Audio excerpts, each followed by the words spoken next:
नमस्कार दोस्तों, education knowledge exams में आपका हार्दिक अभिनंदन है। आज पार्ट 3 वीडियो लेकर आया हूँ।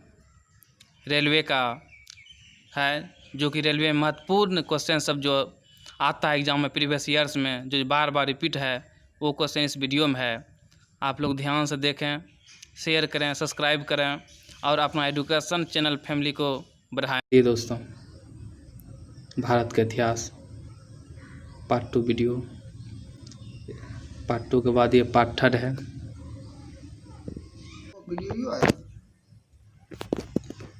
पैमानों की खोज ने यह सिद्ध कर दिया है कि सिंधु घाटी के लोग माप और तौल से परिचित थे।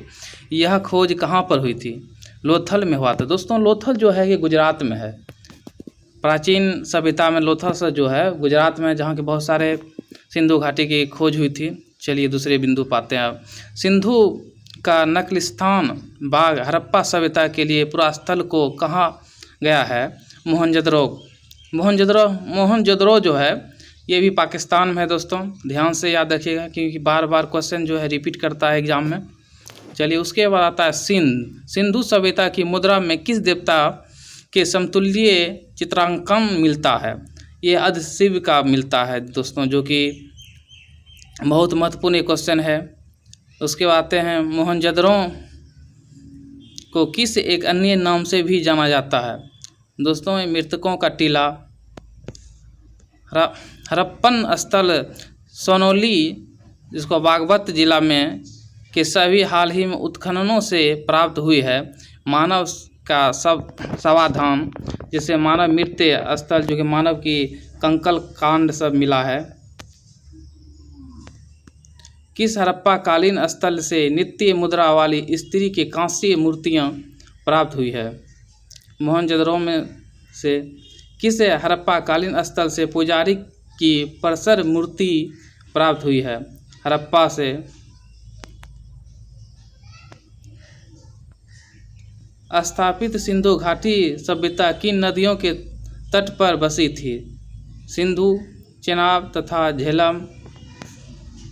सिंधु घाटी के लोग पूजा करते हैं पशुपति की। मोहनजोदड़ो एवं हड़प्पा की खुदाई के प्रभारी थे सर जॉन मार्शल। हड़प्पा का उत्खनन करने वाला प्रथम पुरातत्वविद जो इसके महत्व को नहीं समझ पाए थे, ये गनिघम था। सिंधु सभ्यता की विकसित अवस्था में किस स्थल से घरों में कुओं के अवशेष मिले थे? मोहनजोदड़ो में, जो कि स्नागार, जो सबसे बड़ा यहाँ स्नागार था, उसी में मिला था। दोस्तों ध्यान से सुनिएगा दोस्तों, और ध्यान से वीडियो देखिएगा। हड़प्पा किस सभ्यता से संबंधित है? सिंधु घाटी सभ्यता से। सिंधु सभ्यता को खोज निकालने में किन दो भारतीयों का नाम जुड़ा है? राखालदास बनर्जी तथा दयाराम साहनी। राय बहादुर दयाराम साहनी होगा दोस्तों। और आपको बता दें, राखालदास बनर्जी और दयाराम साहनी जो हैं, सर जॉन मार्शल के नेतृत्व में कार्य किया था। ये कौन सा स्थल घग्गर और उसकी सहायक नदियों की घाटी में अवस्थित है? बनावली। किस स्थान पर सिंधु घाटी से संबंध विख्यात वृषभ मुद्रा प्राप्त हुई थी? मोहनजोदड़ो से। मीन पट्टिका पर उत्कीर्ण सिंह युक्त देवताओं की कीर्ति प्राप्त हुई है कालीबंगा से। किस पशु का अंकन हड़प्पा की मोहरों पर नहीं मिलता है? घोड़ा का। और किस पदार्थ का उपयोग हड़प्पा काल की मुद्राओं के निर्माण में मुख्य रूप से किया गया था? सेलखरी। ये क्वेश्चन बहुत महत्वपूर्ण है दोस्तों, बार बार दरोगा एसआई सब में बार बार क्वेश्चन रिपीट हुआ है, बिहार पुलिस में भी। ध्यान से देखिएगा ये क्वेश्चन। चलिए दोस्तों, अब सिंधु सभ्यता में पुरास्थल जो खोजे गए हैं उसका नाम और उत्खननकर्ता एवं वर्ष, चलिए दोस्तों दिया हुआ है। हड़प्पा जो है राय बहादुर दयाराम साहनी, वर्ष 1921 में खोजा था। नदी है रावी, जो कि भी स्थल पाकिस्तान का माउंटगोमरी जिला में है स्थित। चलिए अब आते हैं मोहनजोदड़ो। मोहनजोदड़ो जो राखाल दास बनर्जी ने वर्ष 1922 में, और इसका नदी है सिंधु नदी, जो कि इसका स्थल भी पाकिस्तान का सिंध प्रांत में स्थित है, प्रांत का करकाना जिला में।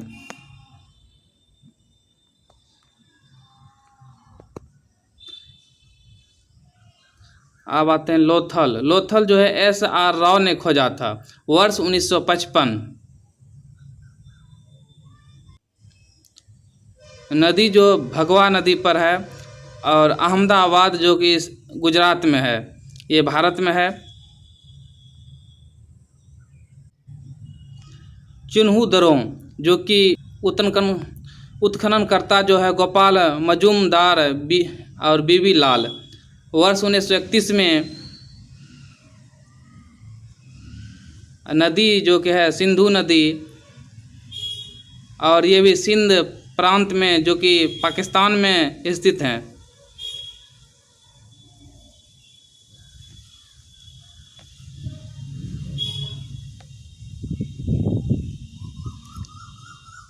अब आते हैं रंगपुर। रंगपुर में चावल के दाने खोजे गए थे दोस्तों। रंगपुर, इसका उत्खनन करता है MS वत्स एवं SR राव, जो कि वर्ष 1931 से 1953 में, और इसका नदी महार नदी पर स्थित है, और काठियावाड़ जो कि गुजरात में है। इसके बाद है कालीबंगा। उत्खनन करता है बीबी लाल और अमलानंद घोष, वर्ष 1953 में। नदी घगर स्थित है हनुमानगढ़ जिला जो कि राजस्थान में है। चलिए दोस्तों, आप सांची का स्तूप के बारे में कुछ जानते हैं। मध्य प्रदेश की राजधानी भोपाल के समीप सांची बौद्ध स्तूपों के लिए विश्व प्रसिद्ध है। यहाँ पहाड़ी पर मौर्य शासक अशोक के विशाल स्तूप का निर्माण करवाया था। यह ईंटों का बना था, जिसके चारों ओर लकड़ी की बार लगी थी। सांची के दीर्घकाल तक बौद्ध धर्म से संबंधित रहने के कारण इसका नाम चेतिया या चेतगिरी प्रसिद्ध हुआ। अशोक द्वारा निर्मित महास्तूप शुंग काल में पाषाण पट्टिकाओं से जरा गया लकड़ी के स्थान पर पाषाण वेदिक बनाई गई तथा चारों दिशाओं में 4 तोरण लगा दिए गए।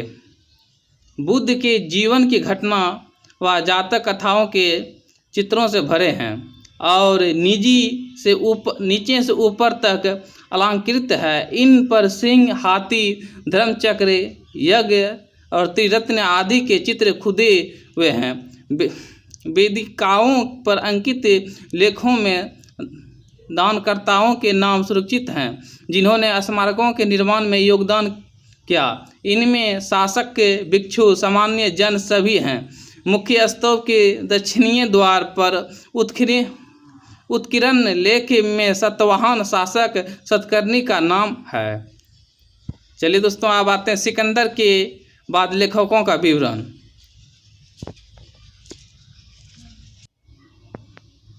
लेखक मेगास्थनीज, समय 305 से 297 ईसा पूर्व। प्रमुख रचनाएं है इंडिका। महत्वपूर्ण साक्ष्य, चंद्रगुप्त मौर्य के दरबार में आया था। यह यूनानी सम्राट सेल्यूकस का राजदूत था। इसने 1891 ईसा पूर्व में मैक क्रेंडल द्वारा इस संग्रह जिसको इंडिका का अंग्रेजी में अनुवाद किया। इससे चंद्रगुप्त मौर्य कालीन प्रशासन व समाजक आर्थिक स्थितियों पर पर्याप्त जानकारी मिलती है। यह तत्कालीन भारतीय समाज की 7 जातियों का उल्लेख करता है तथा सती प्रथा का भी उल्लेख है, जबकि दास प्रथा का नहीं है। उसके बाद दूसरा नंबर में जो लेखक है डायमैक्स, समय 298 से 273 ईसा पूर्व। प्रमुख रचनाएं वो प्राप्त है। बिंदुसार चंद्रगुप्त मौर्य का पुत्र था। बिंदुसार के दरबार में सीरिया के राजा एंटियोकस प्रथम का राजदूत है। इसके लेखों के अवशेष स्ट्रोमो के विवरण से संरक्षित है। डायोनिसिस 284 से 262 ईसा पूर्व, इसकी प्रमुख रचनाएं भी वो प्राप्त है। और महत्वपूर्ण साक्ष्य जो मिला है, मौर्य सम्राट बिंदुसार के राज दरबार में मिस्र नरेश टॉलमी फिलाडेल्फस का राजदूत था। उसके बाद आते हैं पेट्रोक्लीज, ये भी 261 से 228 ईसा पूर्व। प्रमुख रचनाएं जो है पूर्वी देशों का भूगोल। सीरिया नरेश एंटियोकस प्राप्ति के किसी पूर्वी प्रांत का पदाधिकारी था, जिसके लेखों के स्ट्रोबो तथा सिकंदरिया के विशाल पुस्तकालय के अध्यक्ष एवं एरेस्थेनीज द्वारा प्रशासन की गई थी। इसके बाद है पॉलीबियस, जो कि 144 से 42 ईसा पूर्व। इसकी प्रमुख रचनाएं जो है विलुप्त। भारत की पश्चिमोत्तर प्रांत के भ्रमण पर आए हुए इस यूनानी विद्वान के भारत विषयक विवरण की प्रवृत्ति लेखकों के वृत्तांत में होती है। इससे भारतीय इतिहास पर प्रकाश पड़ता है।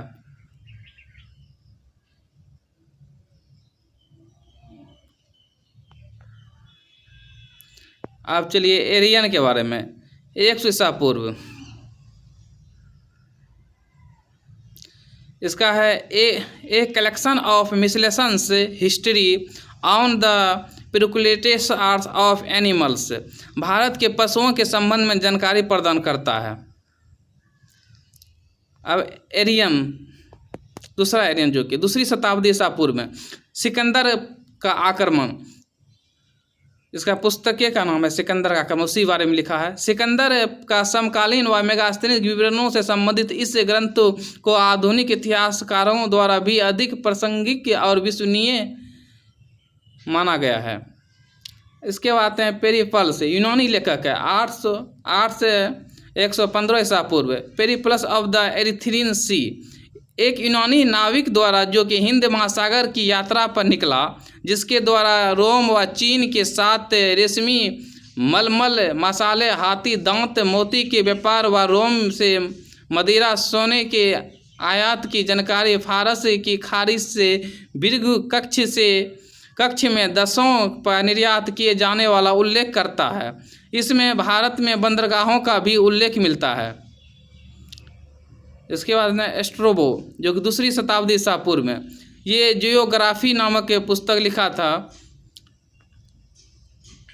चंद्रगुप्त मौर्यकालीन भारत की प्रशासनिक, सामाजिक व आर्थिक स्थितियों का वर्णन इस कृति में प्रस्तुत किया है कि तथा इसमें मौर्य काल में नावों के निर्माण पर राज्य का एक अधिकारी तथा हस्तशिल्प को क्षति पहुंचाने वाला को मृत्युदंड का प्रावधान का उल्लेख मिलता है। धन्यवाद दोस्तों, अब अगले वीडियो में फिर मिलेंगे। चलिए।